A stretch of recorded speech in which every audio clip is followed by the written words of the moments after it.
Bom dia, pessoal. Vamos para mais uma aula, mais um capítulo.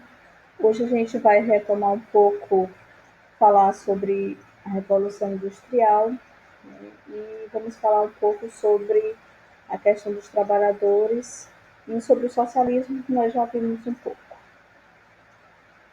O nome do capítulo é Europa Industrial e os Trabalhadores. A industrialização na Europa. A imagem, né, a iconografia que nós estamos vendo, ela mostra a Inglaterra em dois momentos, né, em duas situações. Aqui nós estamos vendo um bairro operário, aqui um bairro burguês. Pela própria imagem, nós podemos observar como visivelmente a diferença entre um bairro operário e um bairro burguês, né, um bairro de um capitalista. E dá para a gente supor a diferença, a situação em que vivia um operário e vivia um capitalista. Vamos ver aqui.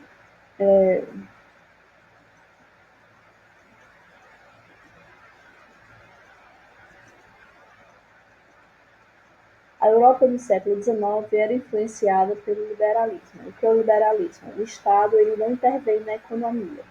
Quem controla a economia é o próprio mercado financeiro, né? São os capitalistas. Lembrando, quem é capitalista é o dono da indústria, é o dono da empresa. A sociedade é dividida em o dono do capital, né, capitalista, que é o burguês, e o proletariado, que é o operário, aquele que vende sua força de trabalho. Nesse período, houve grandes avanços na ciência, mas sem igualdade social, que é como nós vimos na imagem. Né? O operariado, o proletariado, continuou sem condição de saneamento, sem grandes melhorias no trabalho, sem leis trabalhistas. Né? Os avanços que aconteceram no final do século XVIII, no início do século XIX, não foram suficientes para melhorar a situação do operariado, e isso gerou grande revolta, grande insatisfação da população da Europa no século XIX. As indústrias se expandiram na Europa, mas havia contrastes dentro das cidades. Maior consumo de tecnologia e bens da elite europeia, enquanto o proletariado passava por necessidades, vivia em situação de miséria, a elite europeia consumia produtos de tecnologia. O mundo passa a valorizar o técnico e científico. Né? A partir do momento que a Europa começa a se industrializar ainda mais, né? A Europa começa a valorizar a ciência, começa a valorizar as tecnologias, começa a ter encontros anuais de ciência e tecnologia. E a Inglaterra começa a sediar esses encontros, começa a ser pioneira nesse processo.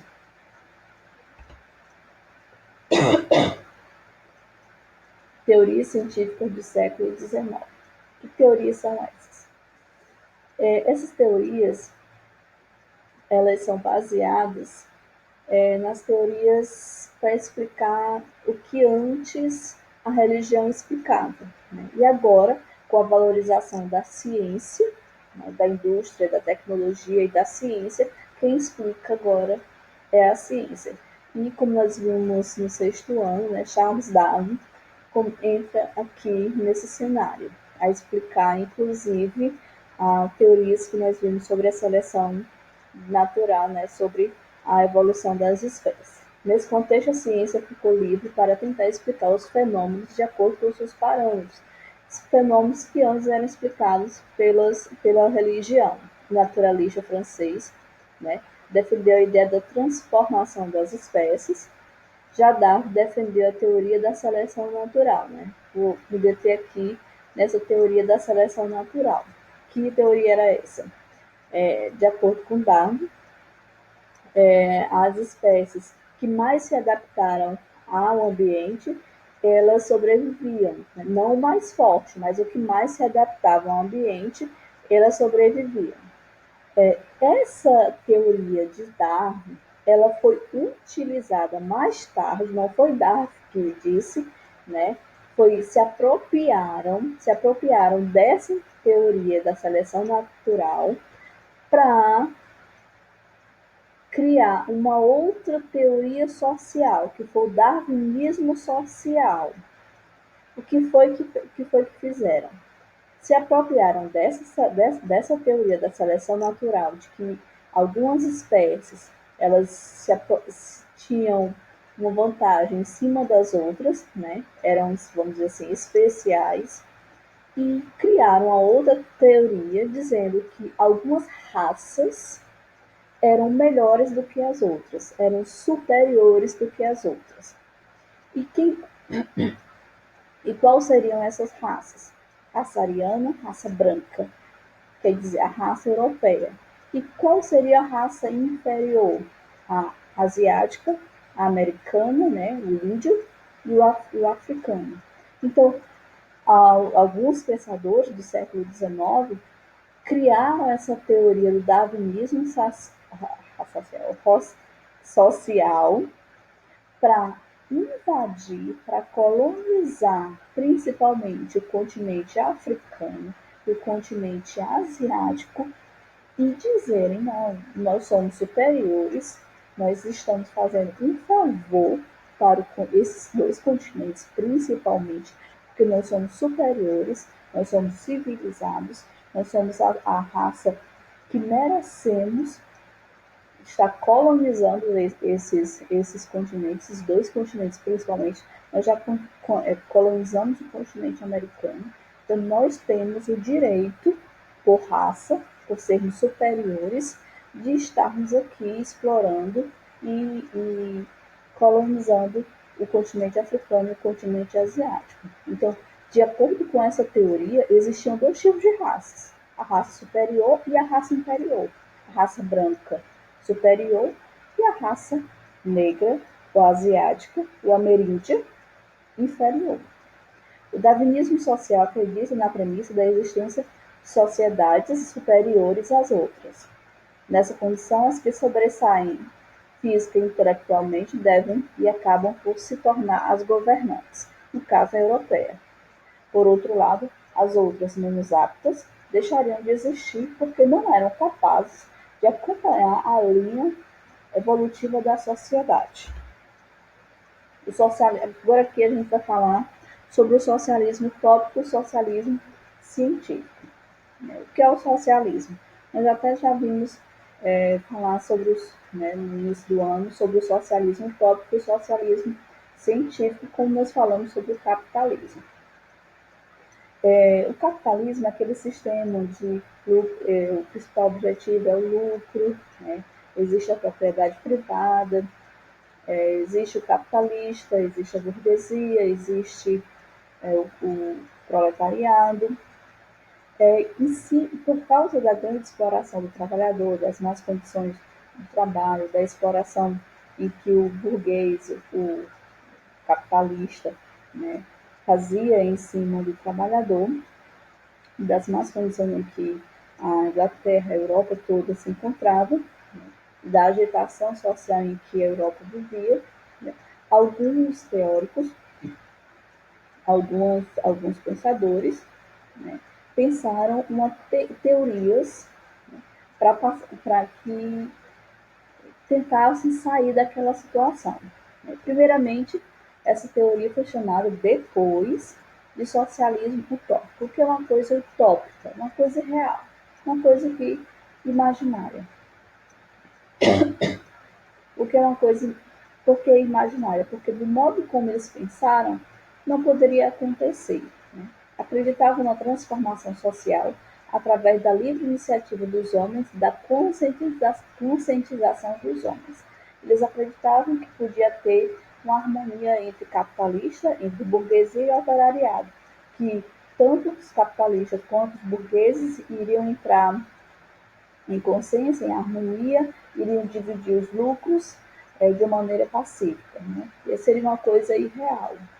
Isso não, jamais podia acontecer. Né? Claro que Saint-Simon, Charles Fourier e Robert Owen, eles não se consideravam utópicos. Foi Karl Marx e Friedrich Engels que os chamaram de utópicos. Depois, né, anos depois, surgiu o socialismo científico, ou marxismo, né, por esses dois caras, né, Karl Marx e Friedrich Engels. No socialismo científico era algo mais real, né, que realmente foi efetivado. No socialismo científico, o marxismo, proposto por Karl Marx e Friedrich Engels, foi um marco histórico, onde o marco histórico é o livro Manifesto Comunista de 1848. Depois a gente vai ver mais sobre o socialismo. A gente vai ver aqui agora o que é o anarquismo. O A significa sem. O sistema do anarquismo é a ideia, a teoria de que não houvesse governo, não houvesse Estado. Né? É uma forma de sistema onde não houvesse forma de governo nenhum. A sociedade se autorregulamentasse. Né? É um pouco utópico também, né? Porque as pessoas, a sociedade, ela precisa de governo para regulamentá-las. Pregava a supressão de toda e qualquer forma de governo, defendendo a liberdade de forma geral, né? Como se não tivesse nenhuma forma, nem monarquia, nem república, nem nada. Todo mundo fosse livre e todo mundo conseguisse seguir as normas sem precisar nenhum tipo de lei. É um pouco real, isso aqui é o símbolo do anarquismo. Agora a gente vai ver detalhadamente sobre o socialismo científico. Né? Então, como era o socialismo científico? A primeira premissa, né, as fontes do marxismo. O materialismo histórico ou dialético. O que é que ele pregava? Que toda sociedade é determinada, em última instância, por suas condições socioeconômicas, chamada de infraestrutura. Então, ele acreditava que toda sociedade é medida pelas condições sociais, pelo que produz. Luta de classes. A história de todas as sociedades que existiram até os nossos dias tem sido a história da luta de classes. Essas lutas dão origem à revolução e produzirá efeitos sociais. Ele acreditava que a única forma do proletariado, do trabalhador, conseguir alguma coisa era através de luta de classe, de formação de sindicatos e de lutar, porque se não fosse através de lutas, o capitalista, a burguesia, jamais daria nada a eles. Né? Através de lutas, de sindicalistas, de sindicatos, de greves, só através de muitos, vamos dizer assim, de muita resistência é que eles iriam conseguir alguma coisa. Pacificamente, eles não iriam conseguir nada. E a terceira ideologia do marxismo, do socialismo, é a mais-valia. Aqui eu acho que até já expliquei em sala. É o valor não remunerado do trabalho do operário, que é apropriado pelos capitalistas. Né? Então, a terceira fonte do marxismo é que o trabalhador, ele durante o dia, ele trabalha, então o trabalho dele produziu R$ 1.000. Só que naquele trabalho, ele por dia ganhou R$ 200. Esses R$ 800 que ele não ganhou é chamado de mais-valia. Esses R$ 800 é apropriado pelo capitalista, pelo burguês. Esses R$ 800 é chamado de mais-valia.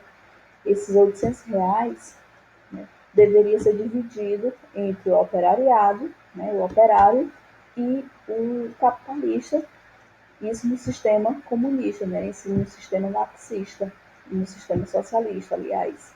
Né. Mas, na verdade, o operariado, né, o operário produziu R$ 1.000, mas desses R$ 1.000 que ele produziu, ele só teve direito a R$ 200. E os R$ 200 é chamado de mais-valia.